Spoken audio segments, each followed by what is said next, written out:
اعوذ باللہ من الشیطان الرجیم بسم اللہ الرحمن الرحیم۔ سورہ انعام آیات نمبر 42 تا 50 میں اس بات کی گواہی کہ اس سے پہلے بھی جب رسول بھیجے گئے تو اللہ نے ان کی امت کو تکالیف میں مبتلا کیا کہ وہ اللہ کی طرف جھکیں، لیکن شیطان نے ان کے برے اعمال ان کی نظر میں اچھے کر دکھائے۔ رسولوں کا کام تو صرف اللہ کا پیغام پہنچا دینا ہی ہوتا ہے۔ رسول اللہ صلی اللہ علیہ وآلہ وسلم کو ہدایت کہ انہیں بتا دیں کہ میں فرشتہ نہیں ہوں، میں تو صرف وحی کی پیروی کرتا ہوں۔ اعوذ باللہ من الشیطان الرجیم۔ وَلَقَدْ أَرْسَلْنَا إِلَىٰ أُمَمٍ مِّن قَبْلِكَ فَأَخَذْنَاهُمْ بِالْبَأْسَاءِ وَالضَّرَّاءِ لَعَلَّهُمْ يَتَضَرَّعُونَ۔ بے شک آپ سے پہلے ہم بہت سی قوموں کی طرف رسول بھیج چکے ہیں، پھر ان قوموں کی نافرمانی کی وجہ سے ہم نے انہیں سختی اور تکالیف میں مبتلا کر دیا تاکہ وہ عاجزی کے ساتھ ہمارے سامنے جھک جائیں۔ فلولا اذ جاءهم بأسنا تضرعوا ولكن قست قلوبهم وزين لهم الشيطان ما كانوا يعملون۔ پھر جب ان پر ہمارا عذاب آیا تو وہ کیوں نہ گڑ گڑائے، دراصل ان کے دل سخت ہو چکے تھے اور شیطان نے ان کے برے اعمال ان کی نظر میں خوشنما بنا دیے تھے۔ فلما نسوا ما ذكروا به فتحنا عليهم ابواب كل شيء۔ پھر جب انہوں نے اس نصیحت کو فراموش کر دیا جو انہیں کی گئی تھی تو ہم نے ان پر ہر قسم کی دنیاوی نعمتوں کے دروازے کھول دیے۔ حتى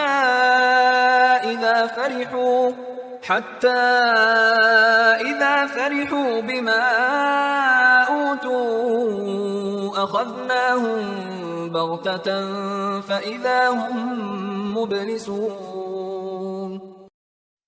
یہاں تک کہ جب وہ ہماری دی ہوئی نعمتوں میں خوب مگن ہو گئے تو ہم نے انہیں اچانک پکڑ لیا، اس وقت وہ بالکل مایوس ہو کر رہ گئے۔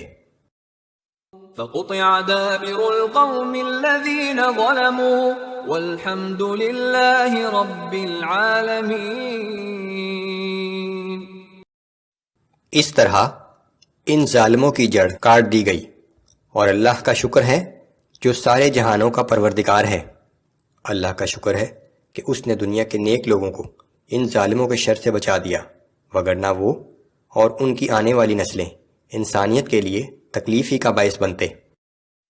قل ارأيتم ان اخذ الله سمعكم وابصاركم وختم على قلوبكم من اله غير الله يأتيكم به۔